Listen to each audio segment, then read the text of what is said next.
सभी प्यारे साथियों को हमारा नमस्कार। बहुत बहुत आपको वेरी वेरी गुड इवनिंग इस बात के लिए कि आप हमारे चैनल को सराह रहे हैं, और इसके लिए तहे दिल से मैं आपको धन्यवाद देना चाहता हूं कि सभी प्यारे भाई बहन हमारे इस चैनल को प्रमोट कर रहे हैं, और इस प्रमोशन के लिए भी आपको बहुत बहुत शुक्रिया और धन्यवाद।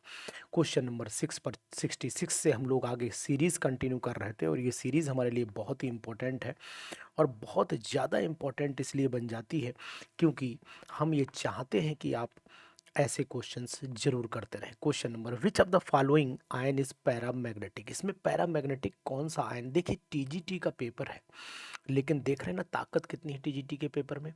इसमें पैरामैग्नेटिक आयन कौन सा है, तो देखिए यहाँ पर कंप्लीटली फिल्ड है, ये भी आपका 2p6 हो जा रहा है, ये भी 2p6 हो जा रहा है, ये 3d10 हो जा रहा है, और ये आपका 3d5 और 4s0 हो जा रहा है। तो इसका मतलब ये हुआ कि यहाँ पर 5 अनपेयर्ड इलेक्ट्रॉन है, और 5 अनपेयर्ड इलेक्ट्रॉन का मतलब यही पैरामैग 1 2 3 4 5 यही पैरामैग्नेटिक नेचर में है। तो ऑप्शन हमारा बिल्कुल सही है कि ये हमारा आंसर यहाँ पर होगा पैरामैग्नेटिक नेचर का। तो बहुत ही दमदारी वाले क्वेश्चन है, करिएगा आप। वेव नेचर बहुत ही important question. Wave nature of electron is shown by electron diffraction method से इसको निकाला गया था। ये भी एक अल्टीमेट क्वेश्चन है, टीजीटी का अल्टीमेट क्वेश्चन, टीजीटी का अल्टीमेट क्वेश्चन माना जाता है इसको। कारण ये है कि अधिकतर लोग इसको ये मानते हैं कि आंसर इसमें अनसर्टेनिटी प्रिंसिपल लगा देते हैं, जो आंसर गलत है। फोटो इलेक्ट्रिक इफेक्ट तो मान लीजिए गलत लगाया ही है किसी ने, लेकिन यहाँ पर अनसर्टेनिटी को ज़्यादा प्रेफरेंस देते हैं। आइसोटोप आर आइडेंटिफाइड, ये भी बहुत ही अच्छा क्वेश्चन है। डेम्पस्टर मास स्पेक्ट्रोग्राफ से इसको निकाला जाता है, ये जो है आइसोटोपिक आइडेंटिफिकेशन किया जाता है। तो ये भी बहुत ही अच्छा क्वेश्चन है, इंपॉर्टेंट क्वेश्चन है ये, इसको भी जरूर करिएगा। Hydrogen combines with chlorine to form HCl। Hydrogen किससे कंबाइन कर रही है, क्लोरीन से कंबाइन कर रही है, और हाइड्रोजन क्लोरीन से कंबाइन करने के बाद क्या बना ले रही, HCl बना ले रही है। वो तो आपको पता ही बनेगी ही बनेगी, उसमें कौन दिक्कत है, दिक्कत भी कोई नहीं है, बनना भी चाहिए। लेकिन यहाँ पर इम्पोर्टेंट ये हो जाता है कि आखिरकार किस तरीके से हम इसको सॉल्व करें। बेहतरीन क्वेश्चन है, बहुत ही इम्पोर्टेंट क्वेश्चन है, इसलिए ऐसे क्वेश्चन को आप बिल्कुल छोड़ें नहीं, किसी भी कीमत पर नहीं छोड़ें। देखिए अब हम करते हैं, सॉल्यूशन देते हैं आपको। देखो हाइड्रोजन है, ठीक है, और इन्होंने कंबाइन किया क्लोरीन से, तो रेशियो यहाँ पर निकल के आया 1:35.5 का एग्जैक्ट। अगर हम लोग HCl ले लेते हैं और Na ले लेते हैं, HCl एंड क्या ले लें, Na ले लें, दोनों को ले लेते हैं, तो दोनों में हाइड्रोजन जो है वो किस कंडीशन में रिएक्शन करेगा, यही तो बनाएगा, ये NaH बना लेगा, और NaH के अंदर 23:1 हो जाएगा, ये फिट हो गया। तो एक तो वैल्यू हमारी 23:1 आ रही है, लेकिन अभी और आगे क्या कर रहा है, it also combines with sodium to form, if the sodium and chlorine combines. अगर सोडियम और क्लोरीन कंबाइन करते हैं, तो सोडियम और क्लोरीन जब कंबाइन करेंगे तो आपको पता होना चाहिए कि सोडियम और क्लोरीन ये हो गया 23 और ये हो गया 35.5। तो ये रेशियो हमारा आया, तो आंसर हमारा फिर आना चाहिए यहाँ पर first. First answer is the right option. बहुत ही इंपॉर्टेंट क्वेश्चन और अच्छा क्वेश्चन भी है, और टीजीटी में ऐसे क्वेश्चन परेशान और टाइम भी कंज्यूम करते हैं, तो आप ये मान के चलिए ये टीजीटी के बहुत ही बेहतरीन क्वेश्चनों में गिने जाते हैं। तो टीजीटी के अल्टीमेट क्वेश्चंस को आप जरूर सराहिएगा। क्वेश्चन नंबर नेक्स्ट पर चले आइए। Again very very important, chemical formula borax का पूछा गया है, तो सोडियम टेट्राबोरेट डेकाहाइड्रेट ये बोला जाता है, तो यही ऑप्शन नंबर थर्ड है जो आपको याद रहना चाहिए। प्योरेस्ट फॉर्म आयरन के रॉट आयरन को बोला जाता है, ये भी आपको पता रहना चाहिए। नेक्स्ट क्वेश्चन पर चल लेते हैं, बहुत ही दमदार क्वेश्चन है। हमेशा अगर Cr2O7 का डायग्राम हम लोग देखते हैं, तो Cr2O7 के डायग्राम में आप नोट कर पा रहे होंगे, हम लोग Cr ऐसे बनाते हैं, फिर एक, फिर यहाँ दो, फिर ऐसे, फिर यहाँ एक, फिर यहाँ दो, फिर यहाँ पर एक, ऐसे यहाँ नेगेटिव लगा लेते हैं। तो आप देखते हैं इन Cr2 every Cr is attached with, her Cr कितने से, 4 ऑक्सीजन से, तो 1 2 3 4 से ही अटैच है। तो बिल्कुल राइट, जिसने भी लगाया उसने भी आंसर बिल्कुल सही लगाया हुआ है, 100% सही आंसर है। Cr2O7 का जवाब आपको यही मिलेगा। यहाँ पर देख लीजिए, which of the following compound give the red colour with Lassaigne test के साथ में, जो है वो टेस्ट के साथ में कौन रेड कलर देता है, तो sodium which of the following compound, अच्छा तो NaCN यानी कि दोनों होने चाहिए तभी मिलेगा, तो option number 1 is the right option. बहुत ही अच्छा question, very very important question की series, most stable form of the cyclohexane. देखिए मोस्ट स्टेबल फॉर्म, अगर हम लोग कितना, यानी अगर इस क्वेश्चन को हम ये नोट करें कि ये क्वेश्चन आखिरकार है कहाँ का, तो मैं आपको बताने की कोशिश करूंगा कि ये क्वेश्चन पीजीटीज में भी बहुत आता है, ये क्वेश्चन पीजीटीज में भी बहुत आता है कि मोस्ट स्टेबल फॉर्म जो है वो कौन सी है। तो आपको पता होना चाहिए कि most stable form chair form होती है, क्योंकि इसमें लेस स्ट्रेन माना जाता है, और लेस स्ट्रेन होने की वजह से ये ज़्यादा स्टेबल, यानी कि लेस स्ट्रेन है, और लेस स्ट्रेन का मतलब मोर स्टेबिलिटी हो जाता है। तो सेकंड ऑप्शन यहाँ पर सही चला जाएगा। उसके बाद चले आते हैं स्टेबिलिटी इस कंपाउंड की, और इन दोनों कंपाउंड के देखते हैं। तो अगर ये कंपाउंड नहीं, चार है, 1 2 3 4, तो मैं आपको बताने की कोशिश करूंगा यहाँ जो सबसे ज़्यादा स्टेबल कंपाउंड है वो कौन सा है। तो देखिए नोटिस करिएगा, यहाँ पर बहुत ही अच्छा क्वेश्चन दिया हुआ है। देखो यहाँ पर 1 2 3, ये यहाँ पर डीलोकलाइजेशन हाइपर कॉन्जुगेशन मिल रहा है, 1 2 इस पे चला जाएगा, 3 3 6 और एक 7, यहाँ पर 7 है, यहाँ 3 3 6 और 2 8, यहाँ पर एक ज़्यादा मिल रहा है। तो इसका मतलब थर्ड वाला सबसे ज़्यादा स्टेबल है, लेकिन फोर्थ वाले की कंडीशन के बाद हम ये भी देख लेते हैं कि स्टेबिलिटी ये ज़्यादा है, क्योंकि यहाँ पर आपको पढ़ा होगा मोर एल्काइलेटेड, जो जितनी भी एल्काइलेटेड होती हैं alkene, more alkylated alkene are most stable, तो सबसे नंबर 1 पर ये चला जाएगा। थर्ड सेकंड वाला सबसे ज़्यादा स्टेबल है, और सेकंड वाले का ऑप्शन ही केवल दिया है, इसके बाद 4 हो जाता है, ठीक है, फिर उसके बाद आपका थर्ड हो जाता है, फिर 1, ठीक। तो यहाँ पर ऑप्शन नंबर 1 हमारा राइट है, क्योंकि more substituted alkenes are more stable, तो ये मोर सब्सटीट्यूटेड है, उसके बाद आपका ये वाला हो गया, क्योंकि यहाँ एक हाइड्रोजन आ गया। फिर यहाँ पर देख लीजिए, यहाँ पर एक साइड हो गई, फिर यहाँ दोनों साइडें हो गई, तो फिर हमारे पास ऑर्डर नंबर, ये बहुत ही बेहतरीन क्वेश्चन, और ये पीजीटीज एग्जामिनेशन में भी कभी कभी पूछ लिया जाता है। तो ऐसे क्वेश्चंस अगर आपको करने हैं तो फिर हमारे चैनल को ज़रूर सब्सक्राइब कर लें, क्योंकि हम आपको देते हैं वो बेहतरीन चीज़ें जो आपको नॉर्मल छोटी मोटी ये कोचिंग्स जो आपको सिर्फ लॉलीपॉप देती वहाँ नहीं मिल पाएगा। तो लॉलीपॉप से बचिए और ऐसे क्वेश्चन करिए।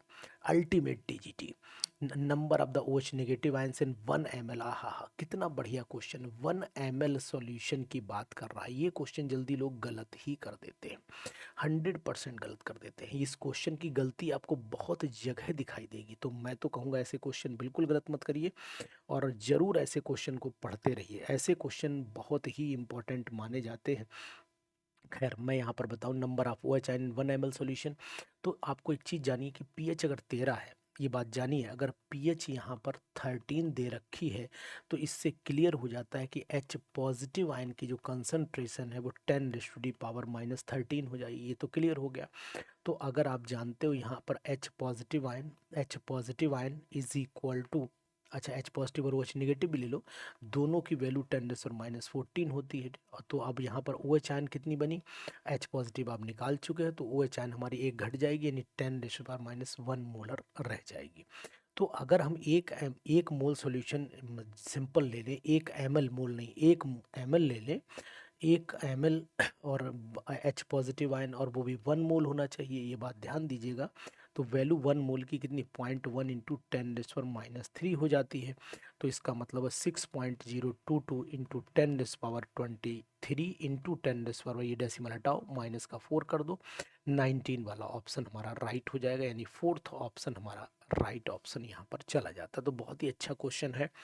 1 ml अगर हम लोग सॉल्यूशन ले ले H पॉजिटिव का, तो वैल्यू हमारी आ जाती है ये वाली 6.022 इंटू 10⁻19। बहुत ही बेहतरीन क्वेश्चन, बहुत ही इंपॉर्टेंट क्वेश्चन है।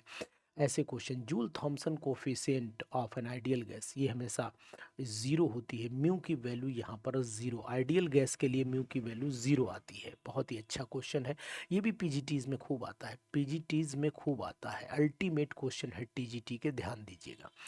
यहाँ पर NO3 negative is detected by ring test, ring has the formula, मैंने इस क्वेश्चन को कराया है, और इस क्वेश्चन को मैंने टेस्ट भी, रिंग टेस्ट, मैंने अपना रिंग टेस्ट की वीडियो का लिंक भी इस वीडियो में दूंगा, रिंग टेस्ट होता कैसे, रिंग टेस्ट कैसे होता है।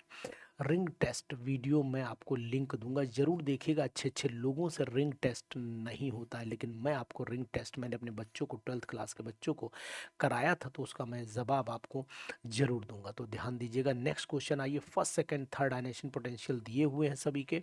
Element can be the first second value are इतना, एलिमेंट कैन बी, समझ नहीं पाए। First second and third ionisation potential values of these, अच्छा कौन सा होगा, क्या ऑप्शन लाइन पे दे। The first second and third ionisation potential values are इतना, एलिमेंट कैन बी। आगे क्वेश्चन अधूरा सा लग रहा है, क्या हम नहीं पढ़ पाए या कुछ, देखते हैं। इधर तो नहीं है, नहीं 80 दिया है, चलो। ओ अच्छा, इनके पोटेंशियल कौन से होंगे, चलो। एंड इतना, ओहो, फर्स्ट सेकंड किसका, फर्स्ट सबसे कम, समझ गए ठीक जी, सॉरी।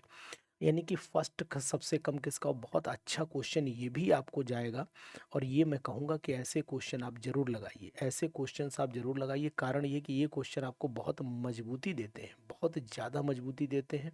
इन क्वेश्चन से सबसे बड़ा है कॉन्फिडेंस लेवल भी हमारा मेंटेन हो जाता है। चलिए बात कर लेते हैं। देखिए सबसे पहले हम बेरिलियम को उठाते हैं, यहीं से शुरुआत कर लेते हैं। बेरिलियम का एटॉमिक नंबर होता है 4।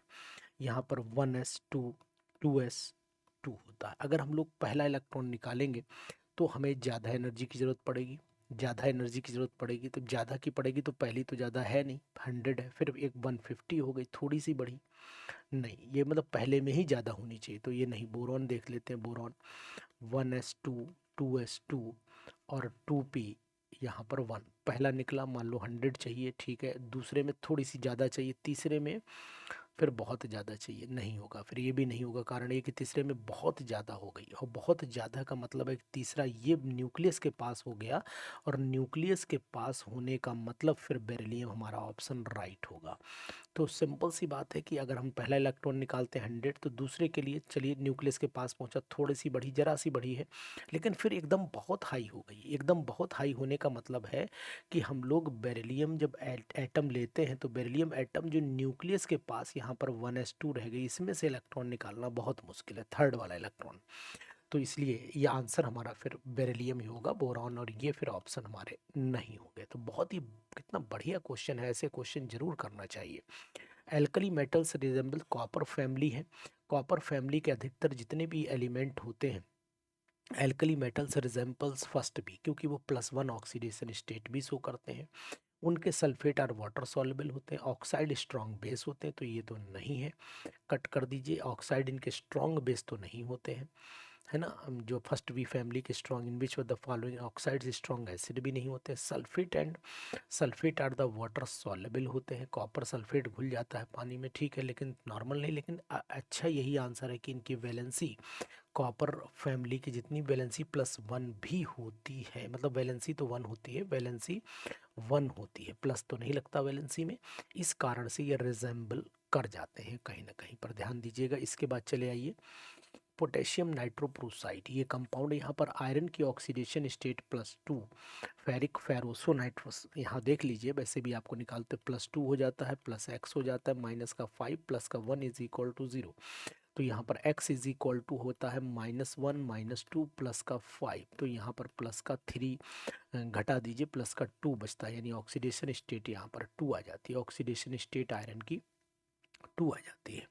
बहुत ही अच्छा क्वेश्चन है ये। देखिए, has the chromium atom is hybridised, यहाँ वीक फील्ड लिगेंड है, जब वीक है तो फिर पेयरिंग नहीं कराएगा, और पेयरिंग नहीं कराएगा तो sp3d2 हाइब्रिडाइजेशन आएगी, यानी ऑप्शन नंबर 1 यहाँ पर आएगा।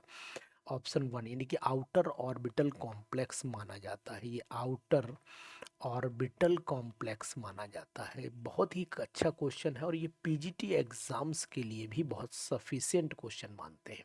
तो अगर टीजीटी की तैयारी करना चाहते हैं और इस लेवल की तैयारी करना चाहते हैं, तो हमारे साथ जरूर जुड़िए। Number of the alpha and beta particle, अगर यहाँ से यहाँ तक चलते हैं, तो डिफरेंस इन मास नंबर यानी कि 238 - 206 / 4, तो 8 में से 2 गए, यहाँ पर आपका 3 32/4, 4 8 32, 8 अल्फा हो जाते हैं। और बीटा निकालने हैं, तो यानी कि 8, 2 × 2 माइनस डिफरेंस यहाँ पर आ गया 10 का, तो यहाँ 6 अल्फा आ गया, यानी कि 16 - 10 = 6। तो 6 बीटा आ जाते हैं। तो हमारा ऑप्शन भी हमारा 8 अल्फा 6 बीटा राइट बिल्कुल जा रहा है। Which is the measure of the stability, तो बाइंडिंग एनर्जी हमारी जो होती है वो मेजरमेंट होती है स्टेबिलिटी का। मोर is the binding energy more is the stability माना जाता है ना। बढ़िया क्वेश्चन। तो ऐसे क्वेश्चन अगर आप लगाना चाहते हैं वाकई में तो कुछ करना चाहते हैं तो फिर जलवा जरूर होना चाहिए आपका। If होन्स rule is not followed, magnetic moment of iron plus manganese plus chromium all have the 24 electron. अगर हुन्स रूल को फॉलो नहीं करोगे तब, और हुन्स रूल फॉलो नहीं करने का मतलब हुआ कि अगर हम लोग मान लो आयरन 26 होता है और +2 लगा दिया, ख़त्म कर दिया +2 को, तो हमारा यानी कि +2 having 24 electron, Hund's rule not magnetic moment, ठीक है। अनपेड ज़्यादा आ जाएंगे ना, तो ये देखो यहाँ पर आर्गन हो गया और 3D और 4s2। पहले हम लोग यहाँ पर क्या भरते हैं, पहले हम 4s2 भरते हैं और फिर 3D 6 भर दीजिए। तो ये हमारे पास आ जाते हैं 3D 6 थे, 6 में से 2 घटाना है, तो 1 2 3 4 5 6, यहाँ पर 1 2 ये गायब हो गए और हम भर देते हैं रूल, सब पेयर कर देते हैं, 2 2 4, यानी हमारे पास इसका मतलब 1 2 3 4 नो अनपेयर्ड, 0 अनपेयर्ड आएगा। Very good, nice. ये कहना चाह रहा था, ये अनपेयरिंग नहीं, लगातार 2 2 भर दो, सिर्फ सिंपल सी बात है, 2 2 भर दो। 24 है ना, तो अब थोड़ा सा लेट हुआ क्वेश्चन में, 2 2 भर दीजिए आप, 1 2 3 4 5, तो यहाँ हो गया हमारा 20 हो गया, 21 22 23 24, 0 अनपेयर्ड आ गया। इसी तरीके से क्रोमियम में भी 24 ही भर दीजिए, तो ये भी 0 अनपेयर्ड आ गया। मैंगनीज प्लस में भर दीजिए, तो यहाँ पर कैसे भरेंगे देखो, 1s2 2s2 2p6 3s2 3p6 4s2, और 3D में आपके कितने हुए, 24 भरना ना, तो इसके अंदर भरना है आपको इसका होता है 25, 25 में से गया 24, तो यहाँ आपको करना पड़ेगा, मैंगनीज में 2 अनपेड आ जाएंगे, यानी कि ये कंडीशन हो गई 1 2 3 4 5। तो यहाँ पर हमारे बचे कितने इलेक्ट्रॉन बचे, 20 और 2 22, 24 यहाँ पर भी बचे ना, और 24 में 1 2 3 4 5, 5 हो गए, 2 अनपेड करोगे, एक तो यहाँ पर एक 2 अनपेड बचेंगे, एक निकल गया इलेक्ट्रॉन, एक निकल गया ना, एक निकल गया, अब यहाँ इसको पेयरिंग कराओ तो 2 अनपेड बचेंगे, ठीक, यहाँ 2 अनपेड आ जाएंगे, तो इसमें आ जाएगा आपका 0 अनपेड 0 अनपेड, यहाँ 2 अनपेड आ जाएंगे। तो ये हमारा होगा यहाँ पर तरीका, ध्यान दीजिएगा, बहुत ही इंपॉर्टेंट क्वेश्चन है, अच्छा क्वेश्चन था, हमें भी थोड़ा सा समय दिया, इसके लिए sorry, very very sorry. How many magnetic quantum numbers for L is equal to 2, L L is equal to 2 है, तो M is equal to 2l+1 होता है, यानी कि 2 इंटू 2 मतलब 5 आ जाएगा। तो यहाँ पर ऑप्शन जिसने भी लगाया बिल्कुल परफेक्ट ऑप्शन लगाया है, सही ऑप्शन है। उस क्वेश्चन के लिए थोड़ा सा सॉरी, 87 लग जाता है कभी। According to aufbau principle the energy of the orbital in the increasing order, increasing order में अगर मैं बात करता हूँ, तो इंक्रीजिंग ऑर्डर में अगर मैं बात कर रहा हूँ तो क्या होना चाहिए, 3s फिर 3p फिर 4s फिर 3d, बिल्कुल सही है, इंक्रीजिंग ऑर्डर हमारा यही ऑर्डर ही है, ठीक है। Electronic configuration of the nitrogen, अगर नाइट्रोजन के इलेक्ट्रॉनिक कन्फिग्रेशन की बात हो रही है तो फिर हमारा बिल्कुल एग्जैक्ट लगाया है, जिसने भी लगाया है बिल्कुल सही, 1s2 2s2 2p3 ही होता है नाइट्रोजन एटम का इलेक्ट्रॉनिक कॉन्फ़िगरेशन। व्हेन अल्फा रे is emitted atomic number of element decreases by 2, ये तो ग्रुप डिस्प्लेसमेंट लॉ ही बोला जाता है, बिल्कुल सही जवाब है, बिल्कुल राइट ऑप्शन दिया है। The large energy released in atom bomb due to the explosion is due to the appreciable loss of mass.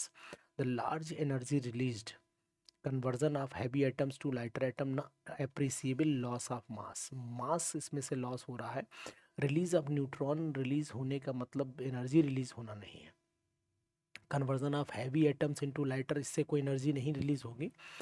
Heavy atoms into lighter atoms, सोचना पड़ेगा। एप्रिसिएबल लॉस ऑफ मास, तो अगर मैं कहूँ तो थोड़ा ऑप्शन मुझे दिक्कत लग रही है।